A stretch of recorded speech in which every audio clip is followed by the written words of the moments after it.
ദൈവതിരുനാമത്തിന് മഹത്വമുണ്ടാകട്ടെ. കർത്താവിൻ്റെ മടങ്ങിവരവുമായിട്ട് ബന്ധപ്പെട്ട് ധാരാളം പ്രവചന വ്യാഖ്യാനങ്ങൾ നമ്മൾ ഓരോ ദിവസവും കേട്ടുകൊണ്ടിരിക്കുകയാണ്. അതുകൊണ്ട് തന്നെ ന്യായമായ ഒരു സംശയം നമ്മുടെയൊക്കെ മനസ്സിനകത്തുണ്ടാകും. ദൈവസഭ അല്ലെങ്കിൽ ദൈവമക്കൾ നമ്മൾ ഓരോരുത്തരും ആ മഹാപീഡനത്തിലൂടെ കടന്നു പോകുമോ? എന്തായിരിക്കും നമ്മുടെ ഭാവി? കടന്നു പോകത്തില്ല എന്നുള്ളതിന് തെളിവുകൾ എന്തൊക്കെയാണ് ഉള്ളത്? എപ്പോഴാണ് കർത്താവിൻ്റെ വരവ് സംഭവിക്കുന്നത്? ഈ ചോദ്യങ്ങൾക്കെല്ലാം ഒരു ഉത്തരം വിശുദ്ധ വേദപുസ്തകത്തിൻ്റെ അടിസ്ഥാനത്തിൽ നൽകുവാനായിട്ട് ആഗ്രഹിക്കുകയാണ്.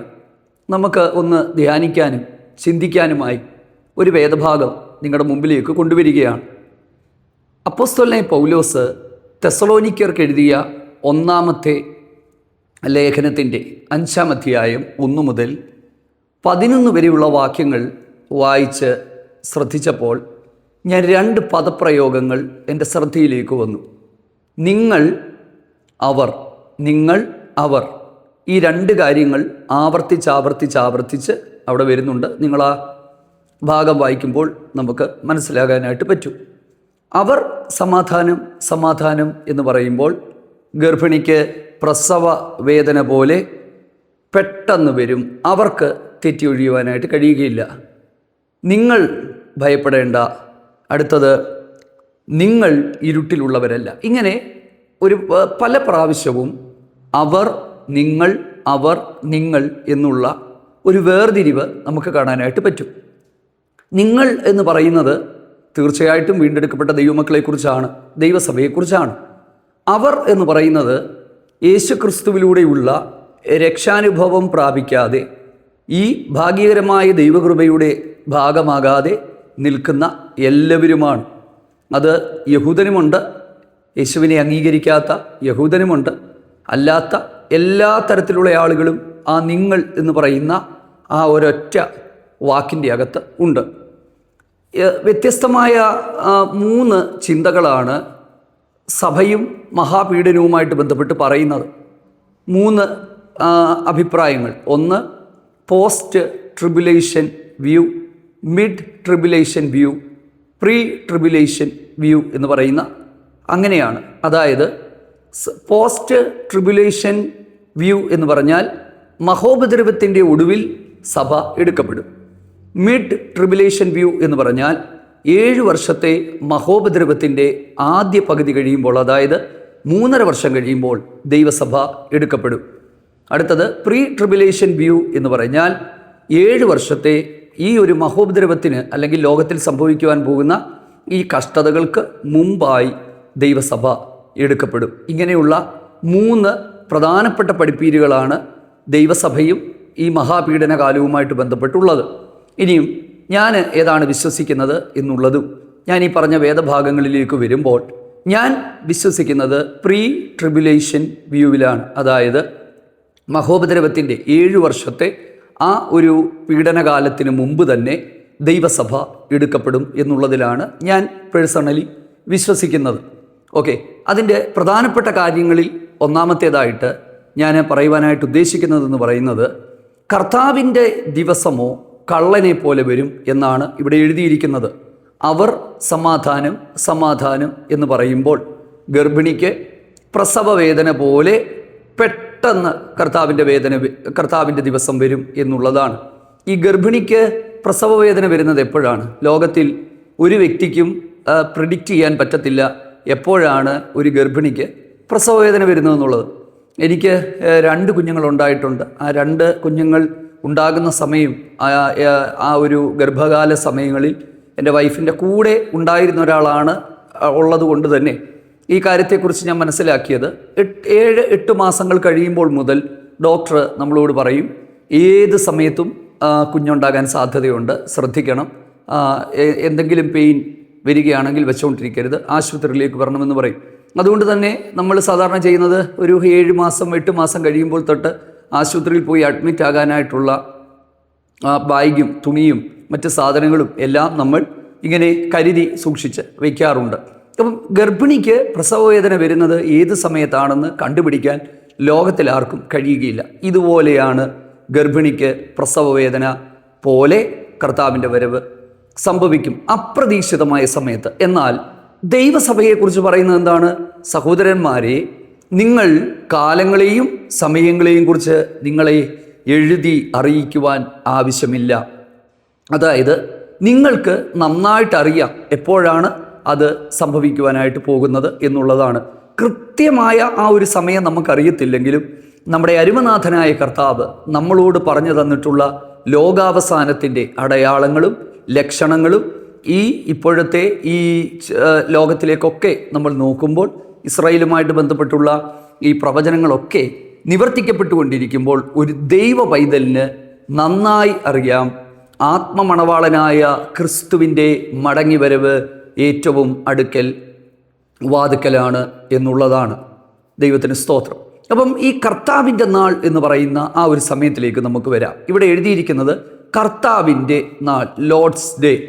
പഴയ നിയമ കാലഘട്ടങ്ങളിൽ പ്രവാചകന്മാരായ യെശയ്യാവ്, അതുപോലെ തന്നെ ചെറിയ പ്രവാചകന്മാർ, ഇവരെല്ലാം ആവർത്തിച്ച് പ്രവചിച്ചു കൊണ്ടിരുന്ന ഒരു ദിവസമായിരുന്നു ഡേ ഓഫ് ദ ലോർഡ് എന്ന് പറയുന്നത്. അതായത് കർത്താവിൻ്റെ ദിവസം, യഹോവയുടെ ദിവസം എന്ന് പറയുന്ന ആ ദിവസം. എന്താണ് യഹോവയുടെ ദിവസം എന്ന് പറയുന്നത്? മഹാഭയങ്കരമായ ദൈവിക ന്യായവിധിയുടെ ദിവസങ്ങളാണ് ഡേ ഓഫ് ദ ലോർഡ് എന്ന് പറയുന്നത്. പഴയ നിയമ പ്രവാചകന്മാരെല്ലാം പ്രവചിച്ച ആ ഒരു ദിവസമാണ് യഹോവയുടെ ദിവസം എന്ന് പറയുന്നത്. പക്ഷേ ഇവിടെ അപ്പോസ്തലനായ പൗലോസ് തെസ്സലോനിക്കയിലുള്ള വിശ്വാസികളോട് പറയുന്നത് എന്താണ്?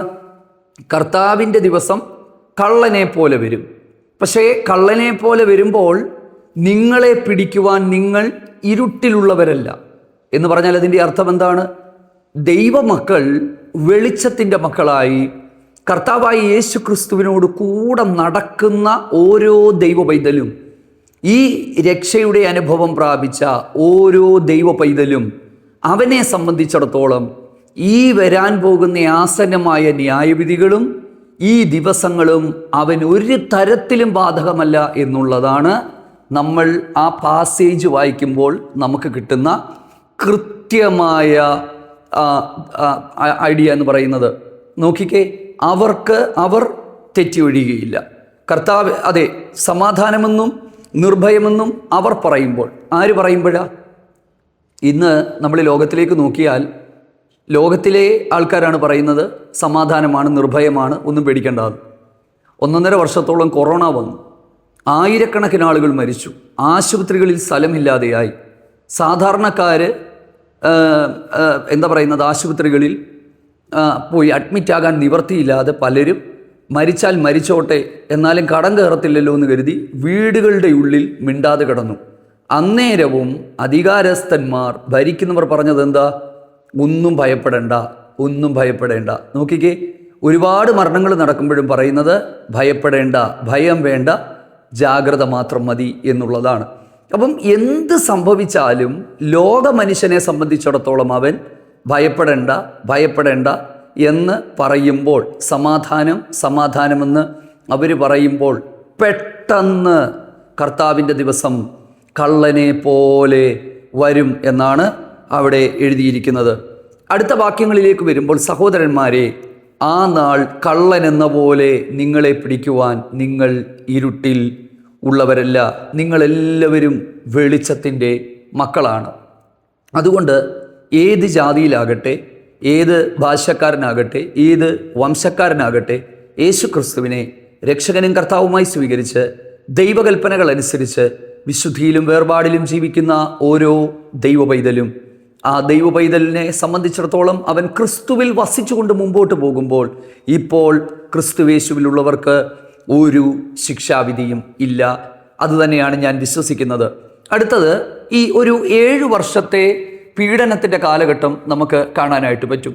ഇതിനെക്കുറിച്ച് ആദ്യമായിട്ട് പ്രവചിച്ചത് പ്രവാചകനായ ദാനിയേലാണ്. ദാനിയേലിൻ്റെ പുസ്തകം 9-ാം അധ്യായത്തിൻ്റെ 24 മുതൽ 27 വരെയുള്ള വാക്യങ്ങൾ നമ്മൾ നോക്കുമ്പോൾ അവിടെയാണ് 70 ആഴ്ചവട്ടത്തിൻ്റെ ഏറ്റവും ഒടുവിൽ സംഭവിക്കുന്ന ഒരാഴ്ചവട്ടം, അതായത് 7 വർഷത്തെക്കുറിച്ച് പറയുന്നത്. ആ 7 വർഷത്തിൻ്റെ പാതിയിൽ വെച്ച് എതിർ ക്രിസ്തു യഹൂദനുമായിട്ടുള്ള ഉടമ്പടി ലംഘിച്ച് അവൻ്റെ യാഗങ്ങളെല്ലാം നിർത്തലാക്കി തൻ്റെ മ്ലേച്ഛ വിഗ്രഹത്തെ അവിടെ അതെ പ്രതിഷ്ഠിക്കും.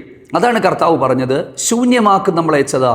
വിശുദ്ധ സ്ഥലത്ത് നിൽക്കുന്നത് കാണുമ്പോൾ യഹൂദയിലുള്ളവൻ മലകളിലേക്ക് ഓടിപ്പോകട്ടെ. ലോകാരംഭം മുതൽ ഇതുവരെ സംഭവിച്ചിട്ടില്ലാത്ത മഹാകഷ്ടം അതിനുശേഷമുള്ള ആ ഒരു 3.5 വർഷം സംഭവിക്കാനായിട്ട് പോകും എന്നുള്ളതാണ് എഴുതിയിരിക്കുന്നത്. ഇത് നമ്മൾ വിശുദ്ധ മത്തായി സുവിശേഷം 24-ാം അധ്യായവും ദാനിയേൽ പ്രവാചകന്റെ പുസ്തകം 9-ാം അധ്യായത്തിലെ ഈ പറഞ്ഞ വാക്യങ്ങളും മർക്കോസിലും ലൂക്കോസിലും ഒക്കെ എഴുതിയിരിക്കുന്ന ഭാഗങ്ങൾ ചേർത്ത് പഠിക്കുമ്പോൾ നമുക്ക് മനസ്സിലാകുന്നൊരു കാര്യമെന്ന് പറയുന്നത്, ഈ 7 വർഷത്തെ മഹോപദ്രവകാലം എന്ന് പറയുന്ന ആ കാലം യഹൂദന് വേണ്ടി മാത്രമുള്ളതാണ്. യാക്കോബിൻ്റെ കഷ്ടകാലമാണ്. അത് ദൈവസഭയ്ക്കുള്ളതല്ല. ഞാൻ അങ്ങനെ വിശ്വസിക്കുന്ന ഒരാളാണ്. കാരണം ദൈവസഭയ്ക്ക് ഇനിയൊരു ന്യായവിധിയില്ല.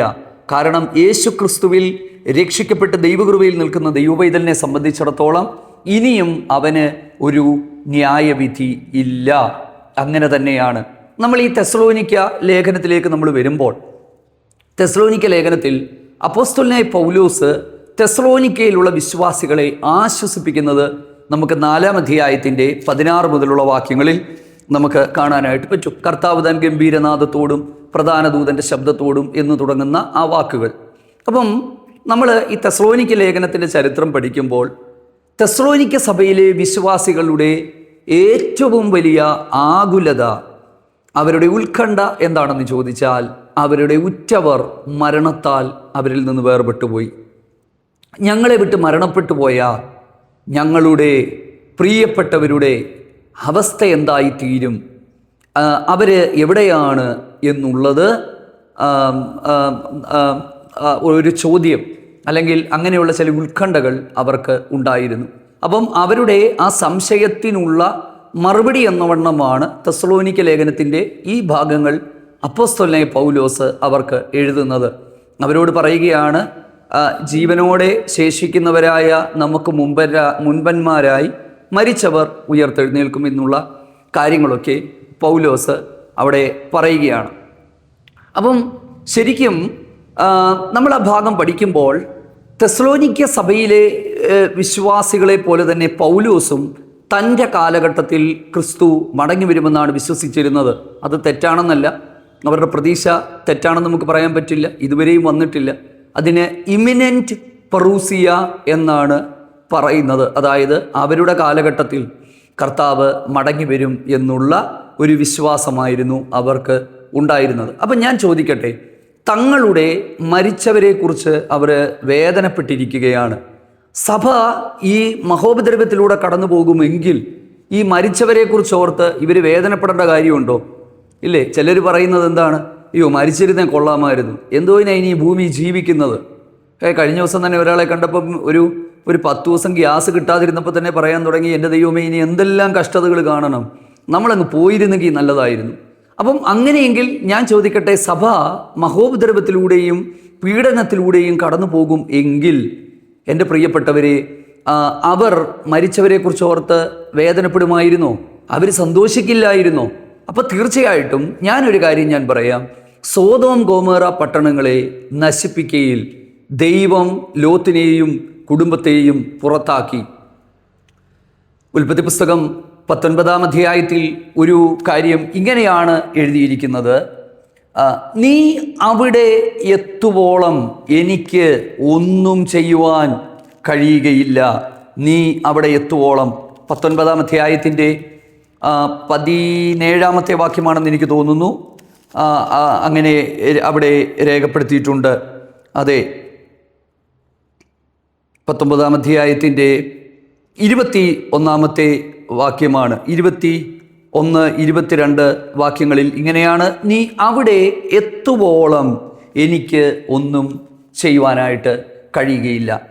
രാഹാബ് എന്ന് പറയുന്ന ഒരു അന്യജാതിക്കാരിയായ സ്ത്രീ യെരിഹോവിനെ ഒറ്റുനോക്കുവാനായി ചില ആളുകൾ വന്നപ്പോൾ അവരെ കരുതി, അവരെ ഒളിപ്പിച്ച് അവരോട് കരുണ കാണിച്ചെങ്കിൽ, യെരിഹോവിനെ നശിപ്പിക്കുന്ന ആ സമയത്ത് രാഹാബിനെയും കുടുംബത്തെയും ജീവനോടെ ദൈവം രക്ഷിച്ചെങ്കിൽ, എൻ്റെ പ്രിയപ്പെട്ടവരെ, ലോകത്തിൽ ഇനിയും സംഭവിക്കുവാനായിട്ട് പോകുന്ന ഈ ന്യായവിധികളിൽ നിന്നെല്ലാം തൻ്റെ രക്തത്താൽ വീണ്ടെടുക്കപ്പെട്ട ദൈവസഭയെ തീർച്ചയായും കർത്താവ് പരിഗണിക്കും എന്ന് തന്നെയാണ് നമ്മൾ വിശ്വസിക്കുന്നത്. അങ്ങനെ തന്നെയാണ് നാം ചിന്തിക്കേണ്ടുന്നത്. അല്ല എങ്കിൽ ഏറ്റവും ഒടുവിൽ ജീവിക്കുന്ന ഈ ഒരു കാലഘട്ടത്തിലെ വിശ്വാസികൾ മാത്രം മഹോപദ്രവത്തിലൂടെ കടന്നുപോയാൽ അത് ദൈവം മുമ്പാകെ മുഖപക്ഷമല്ലേ? അത് നീതിയില്ലായ്മയല്ലേ? ക്രിസ്തുവേശുവിലുള്ളവർക്ക് ഒരു ശിക്ഷാവിധിയുമില്ല എന്ന് പറയുമ്പോൾ തീർച്ചയായും ഈ 7 വർഷത്തെ ഈ ഒരു പീഡനകാലം, സംഭവിക്കാൻ പോകുന്ന ഈ ഒരു ദൈവിക ന്യായവിധി, ഇതെല്ലാം ഈ ലോകത്തിനും ക്രിസ്തുവിൻ്റെ സുവിശേഷത്തെ നിന്ദിക്കുന്നവർക്കും യേശു ക്രിസ്തുവിനെ രക്ഷകനായി അംഗീകരിക്കാത്ത യഹൂദനും മാത്രമായിട്ടുള്ളതാണ്.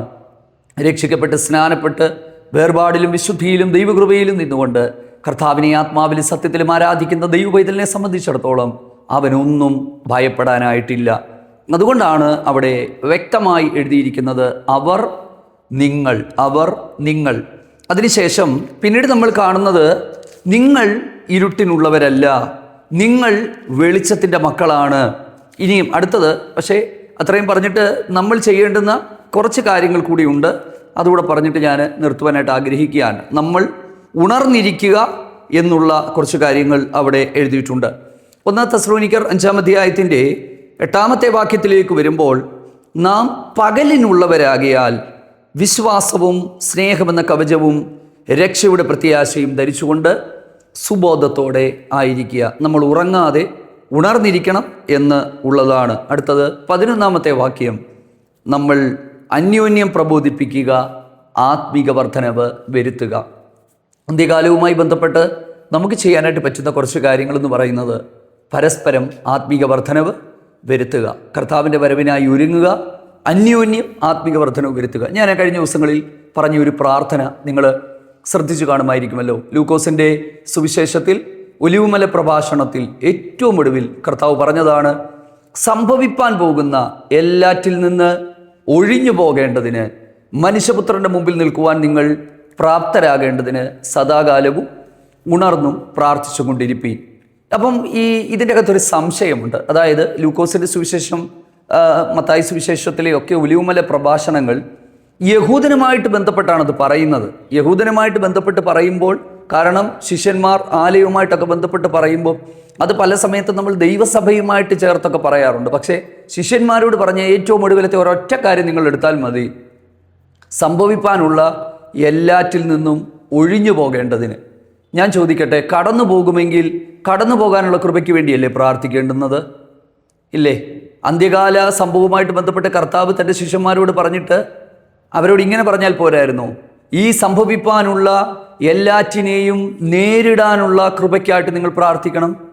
അങ്ങനെയല്ലല്ലോ പറഞ്ഞത്. ഒഴിഞ്ഞു പോകാനായി മനുഷ്യപുത്രൻ്റെ മുമ്പിൽ നിൽക്കുവാൻ പ്രാപ്തരാകേണ്ടതിന് സദാകാലവും ഉണർന്നും പ്രാർത്ഥിച്ചു കൊണ്ടിരിപ്പീൻ. ഫിലദൽഫിയ സഭയോട് എന്താണ് പറഞ്ഞത്? ഈ ഏഷ്യ മൈനറിലെ 7 സഭകളെ 7 കാലഘട്ടത്തിൻ്റെ സഭകളായിട്ട് പഠിപ്പിക്കുമ്പോൾ തന്നെ അത് കാലഘട്ടത്തിൻ്റെ സഭകളെന്നൊന്നും അല്ല. ഈ സഭകൾക്കുള്ള എല്ലാ ദൂതുകളും ദൈവസഭയ്ക്കുള്ളതാണെന്ന് തന്നെ നമ്മൾ മനസ്സിലാക്കുക. ഫിലദൽഫിയ സഭയോട് എന്താ പറയുന്നത്? സഹിഷ്ണുതയെക്കുറിച്ചുള്ള എൻ്റെ വചനം നീ കാത്തതുകൊണ്ട് ഭൂമിയിൽ ഉള്ളവരെ പരീക്ഷിക്കാൻ പോകുന്ന പരീക്ഷാകാലത്ത് ഞാൻ നിന്നെ കാക്കും എന്നുള്ളതാണ്. അതുകൊണ്ട് യേശുവിൻ്റെ രക്തത്താൽ വീണ്ടെടുക്കപ്പെട്ട ദൈവപൈതൽ ഒന്നിനെക്കുറിച്ചും ഓർത്ത് ആകുലപ്പെടേണ്ട, അനാവശ്യമായ ടെൻഷനുകളുടെ ആവശ്യമില്ല, ഭയത്തിൻ്റെ ആവശ്യമില്ല. നമ്മളെ കാക്കുന്നൊരു ദൈവമുണ്ട്, നമ്മളെ വീണ്ടെടുത്തൊരു കർത്താവുണ്ട്, നമുക്ക് വേണ്ടി ജീവൻ തന്ന, നമ്മളെ സ്നേഹിക്കുന്ന ഒരു നല്ല കർത്താവുണ്ട്. അവിടുന്ന് നമ്മളെ ഒരിക്കലും തള്ളിക്കളയുന്ന ദൈവമല്ല, ഉപേക്ഷിക്കുന്ന ദൈവമല്ല, നമ്മളെ ചേർത്ത് നിർത്തുന്ന ദൈവമാണ്. ദൈവത്തിന് സ്തോത്രം. അതുകൊണ്ട് ക്രിസ്തുവേശുവിലുള്ളവർക്ക് ഒരു ശിക്ഷാവിധിയും ഇല്ല എന്ന് തന്നെയാണ് ദൈവത്തിൻ്റെ വചനം പറയുന്നത്. അതുകൊണ്ട് ഞാൻ വിശ്വസിക്കുന്നത് ഈ ഒരു മഹാപീഡന കാലമെന്ന് പറയുന്ന, അല്ലെങ്കിൽ ആ ഒരു 7 വർഷത്തെ കാലഘട്ടത്തിന് മുമ്പ് തന്നെ കർത്താവ് തൻ്റെ സഭയെ ചേർക്കാനായിട്ട് മടങ്ങി വരും, സഭയെ ചേർക്കും എന്ന് ഞാൻ വിശ്വസിക്കുന്നു. ഒരുപാട് ദൈവഭക്തന്മാർ അത് വിശ്വസിക്കുന്നു. എന്നാൽ അതിനെ വിശ്വസിക്കാത്ത ഒരു കൂട്ടം ആളുകളുണ്ട്. അവർ വിശ്വസിക്കുന്നത് വിശ്വസിക്കട്ടെ, എന്തെങ്കിലും ആയിക്കൊള്ളട്ടെ. പക്ഷേ ഏറ്റവും വലിയ പ്രത്യാശയോടെ നമുക്ക് ആയിരിക്കാം. അധർമ്മത്തിൻ്റെ മർമ്മം ഇപ്പോഴേ വ്യാപരിക്കുന്നുണ്ട്. തടുക്കുന്നവൻ വഴിയിൽ നിന്ന് മാറിപ്പോകണം. തടുക്കുന്നവൻ വഴിയിൽ നിന്ന് മാറാതെ അധർമ്മം അതിൻ്റെ പൂർണ്ണതയിൽ വെളിപ്പെടുകയില്ല. പരിശുദ്ധാത്മാവിൻ്റെ ഭൂമിയിൽ നിന്നുള്ള മാറ്റവും ദൈവസഭയുടെ ഭൂമിയിൽ നിന്നുള്ള മാറ്റത്തിന് ശേഷം തന്നെ ആയിരിക്കും അധർമ്മമൂർത്തി ഇവിടെ വെളിപ്പെടാനായിട്ട് പോകുന്നത്. അതുകൊണ്ട് ഈ വചനങ്ങളാൽ നമുക്ക് അന്യോന്യം ആശ്വസിക്കാം, പ്രത്യാശയോടെ ആയിരിക്കാം. ഒറ്റ കാര്യം, ജീവിത വിശുദ്ധി മുറുകെ പിടിക്കുക, കർത്താവിൻ്റെ വരവിന് വേണ്ടി പ്രത്യാശയോടെ ആയിരിക്കുക. ആരെങ്കിലുമൊക്കെ ദൈവകൽപ്പനകൾ അനുസരിക്കാത്തവരായി ഈ ദിവസങ്ങളിൽ ഉണ്ടെങ്കിൽ തീർച്ചയായിട്ടും ഈ ദൈവവചന സന്ദേശങ്ങൾ കേട്ട് ഞങ്ങൾ ആരും പറയുന്നതല്ല, കർത്താവിൻ്റെ വചനത്തെ നിങ്ങൾ അനുസരിക്കുക, അംഗീകരിക്കുക, അവിടുത്തെ വരവിനായിട്ട് ഒരുങ്ങുക. ആമേൻ. മാറാനാഥ.